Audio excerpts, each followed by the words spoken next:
మధుమేహం నిరంతరం అదుపులో ఉంచాలని, లేనిచో పలు ఆరోగ్య సమస్యలు వచ్చే అవకాశం ఉందని ప్రముఖ మధుమేహ వైద్య నిపుణులు డాక్టర్ భవేష్ పేర్కొన్నారు. స్థానిక బోట్ క్లబ్ ఉద్యానవనంలో డాక్టర్ మోహన్స్ డయాబెటిక్స్ స్పెషలిస్ట్ ఆసుపత్రి సౌజన్యంతో వాకర్స్ సంఘం ఆధ్వర్యంలో జరిగిన ఉచిత వైద్య శిబిరాన్ని ఉద్దేశించి డాక్టర్ వెంకట్ భవేష్ మాట్లాడారు.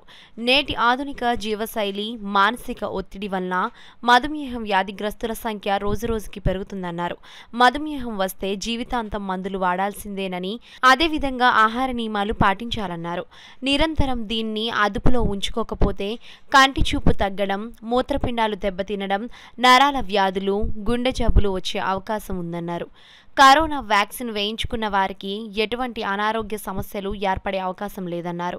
అయితే కరోనాకు గురైన ఎక్కువ కాలం ఆసుపత్రిలో చికిత్స పొందిన వారికి కొన్ని అనారోగ్య సమస్యలు వచ్చే అవకాశం ఉందన్నారు. మధుమేహులు ఏ ఆహార పదార్థాలనైనా తీసుకోవచ్చని, అయితే అవి పరిమితంగా ఉండాలన్నారు.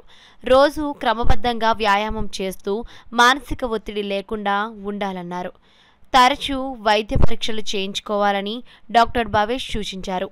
అనంతరం రక్త పరీక్షలు, బీపీ పరీక్షలు నిర్వహించారు. సంఘం అధ్యక్షులు అడబాల రత్నప్రసాద్ అధ్యక్షతన జరిగిన కార్యక్రమంలో కార్యదర్శి డాక్టర్ దాసరి శ్రీధర్, న్యాయవాది యనమల రామం, బుద్ధరాజు సత్యనారాయణరాజు, చింతపల్లి సుబ్బారావు, రేలంగి బాపిరాజు, పార్థసారథి, శ్రీవాణి, కుమార్ యాదవ్ తదితరులు పాల్గొన్నారు. ఎవరికైనా స్థూలకాయం అంటే ఒబెసిటీ ఉన్నదనుకోండి, వాళ్ళకి టెస్ట్ చేసుకోవాల్సిన అవసరం ఉంది.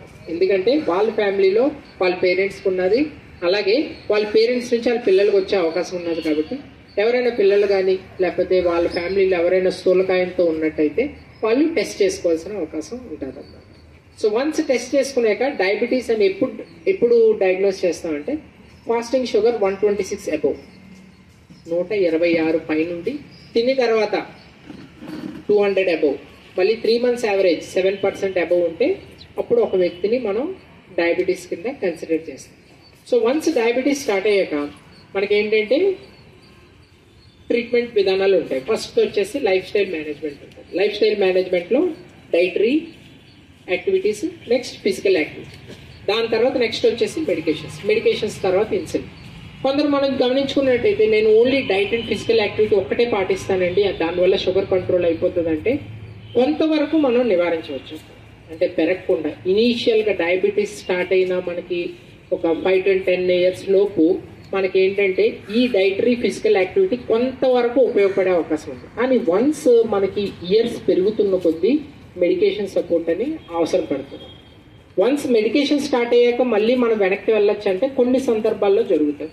అందరికీ జరగకపోవచ్చు. కొందరికి మనకున్న వెయిట్ అంటే 10%, మనం ఒకవేళ 80 kgs ఉన్నాం అనుకోండి, అందులో 10% అంటే 8 kgs తగ్గగలిగాం అనుకోండి, అప్పుడు మనకి ఏమవుతుందంటే డయాబెటీస్ వెనక్కి వెళ్ళే అవకాశం ఉంటుంది. దాన్ని రెమిషన్ అంటాం.